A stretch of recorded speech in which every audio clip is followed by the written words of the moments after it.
From Holy Trinity Church in Inwood, New York City, welcome to Inwood Artworks On Air. It's where I meet the musicians, filmmakers, writers, theater makers, and artists of all stripes who make their home in what we affectionately call Upstate Manhattan. I'm your host, Aaron Sims, and today we welcome local filmmaker Gregory Hernandez. Gregory is a filmmaker and video producer. Since 2017, he has worked on a feature-length documentary called 1.5 Million, which centers around the literary crisis in the Bronx.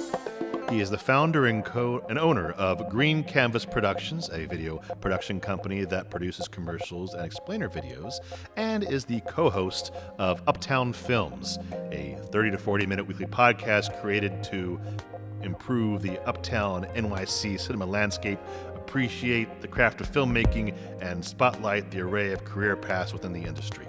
In addition, Gregory is the executive director and president of the Bronx Independent Cinema Center, a movie theater and incubator coming soon to the Bronx. We're thrilled to talk to him about his work behind the camera and so much more. But first, let me welcome you, Gregory, to Inwood Artworks On Air. Thanks for being here. Thank you so much for having me. I love the sound of your voice, too. Awesome job. Well, thank you very much. Got it from my father, Yep. I have to say.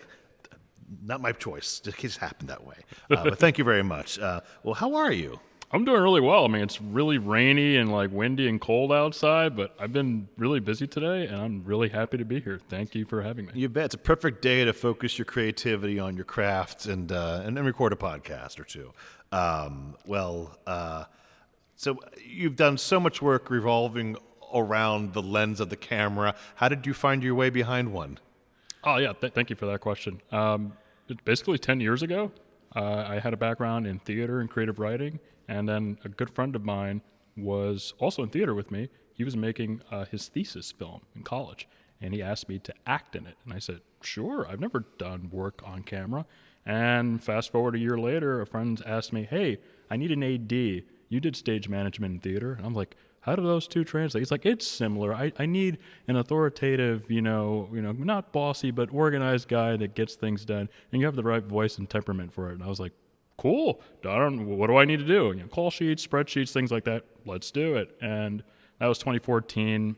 And that friend got me into freelancing, got me to work on feature films as a PA, as a unit PA and a post PA as well. So I got to work on set and then started to work on an editing and learning how to edit, which led to agency work. And then I started making my own projects. So literally through two friends, one from college and one I met through that college friend, led me to basically start that journey. So really awesome to have people believe in you and bring you along the way, right? Oh yeah, it's really, for me, it's who you know. Absolutely, absolutely. Well, let's chat about where you went, where you started from, and where you are now. We're talking about 1.5 million. Why did you need to tell this unique story about citing a literary crisis in the Bronx? Yeah, it's a feeling of living in a neighborhood or really in a borough, a town, and you're like, hey, where can I buy a book? And then you see and you hear and you do some research. Wow, there's nothing here. That's where I live. I'm a voracious reader. I'm a first-generation, college graduate in my family. Why don't I have this resource in my neighborhood? Literally, why can't I go to a place and buy a book or browse? So it starts with a little bit of rage and a little bit of anxiety, but it's also like, okay, wait, I heard somebody's going to bring a bookstore. That's a story. Let me document this. And that kind of unraveled in 2017 and began the process of me doing research, attending events, and starting to really get more in tune with my neighborhood instead of being just a regular angry dude there's no bookstores in my neighborhood. There's no bookstores in my borough. This sucks. I'm going to call. You know what? Let me channel that the right way. Instead of being passive, let me be active.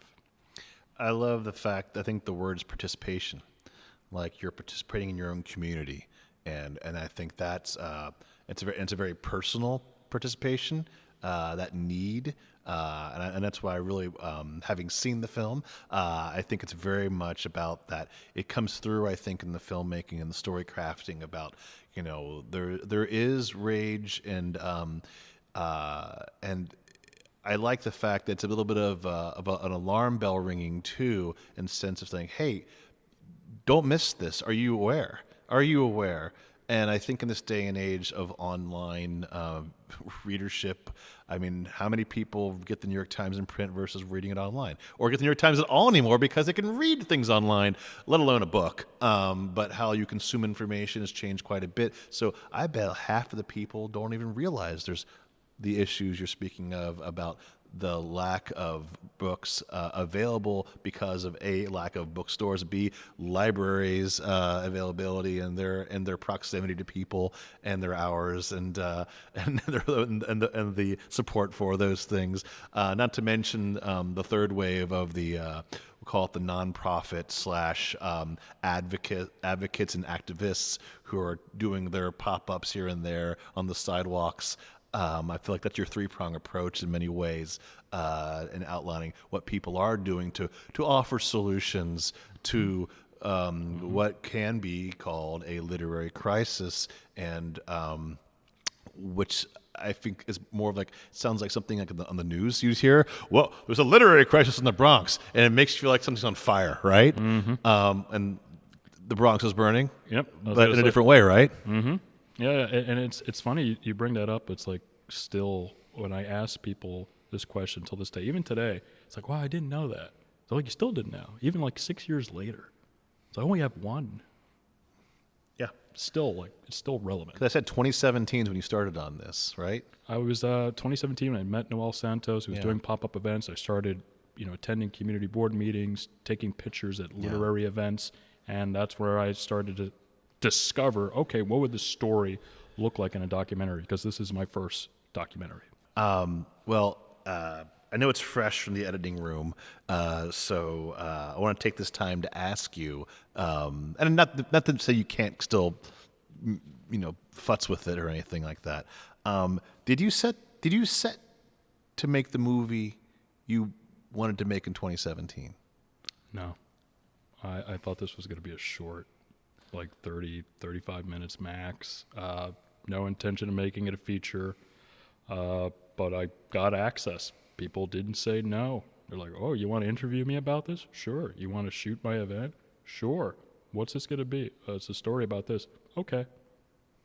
The borough president didn't say no. Noel Santos didn't say no. And we amassed nearly 70 hours of footage. And then at that point, one of my mentors said, you got yourself a good problem. I think so too. So the process surprised you very much, huh? Oh yeah. I think I have to say this. This project was done at the right time because 2018 was an explosion. I mean, we had the first annual Bronx Book Festival, which went along with the Bronx Book Fair, which was in its 6th year, but it had its biggest turnout that year. Yeah. And we had the Literary, Freedom Project, as well as an expansion of book clubs. And of course, Noel Santos had momentum with her crowdfunding campaign success. So there were so many different storylines, and the borough president was now aware of what she was doing. So it was the right time to document it. And that's when I realized, oh, the scope of work is much different than what I anticipated. Well, you've had some time. I mean, the movie may be in the can. The story lives on, as you say, with all the work people are doing. And it is about being the right place, the right time. And I think it does have legs. And so consider this your epilogue in a way. Like, what is the status now with all these entrepreneurial efforts you were capturing in 2017, 18, 19? Because I know the pandemic was a little more insular for a lot of people for the last 2.5 years, 3 years. So what is the status now with these entrepreneurial efforts to make a more literate uptown community, and has it gained any momentum here in 2023 moving forward? Yeah, I wish, and I've been asked, like, hey, can you make the film more up to date? What's going on with the people? I'm like, well, you're asking me to film during a pandemic, but I've been able to, this is the advent of social media. Yeah. You see these people, these individuals flourishing. Their movements have continued to gain traction. Noel Santos is doing really well with her bookstore. Cericia Fennell at the Bronx Book Fair, and she wants to bring, Bronx Book Festival, I should say. She wants to bring a children's bookstore. I know Ron Kavanaugh with Literary Freedom Project is expanding and doing other things and having book clubs, a traveling book club. LaTanya DeVoe has the Bronx, the Bronx Book Bus, I believe, or I think that's what it's called.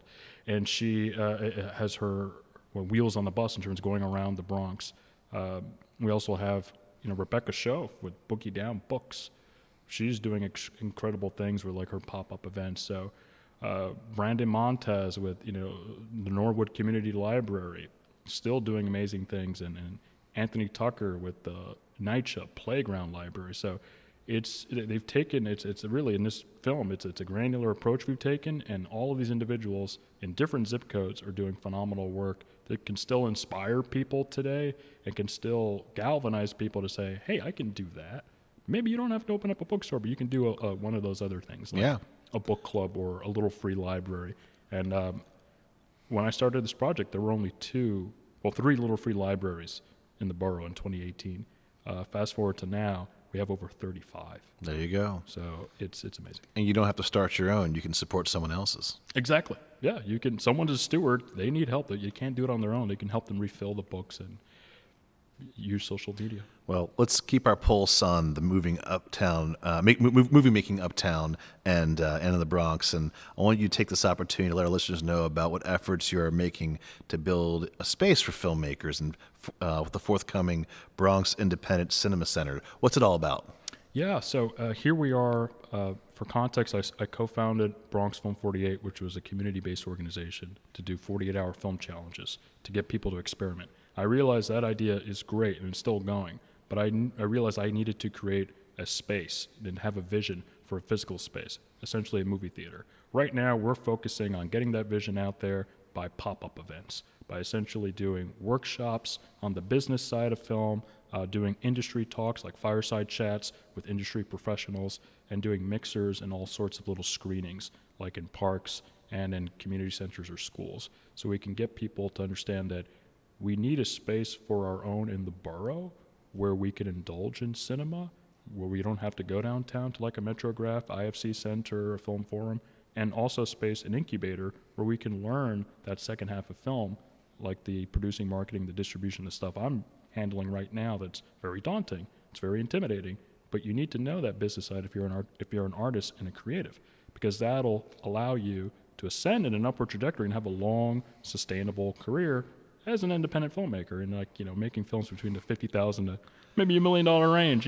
Well, independent, truest words to the title. You're independent. You're doing it yourself. Yeah, you got to learn how to fundraise. You got to learn how to produce. You got to learn to negotiate. You got to package it, and you got to make it, and the film. Yeah, it's not just about making the film.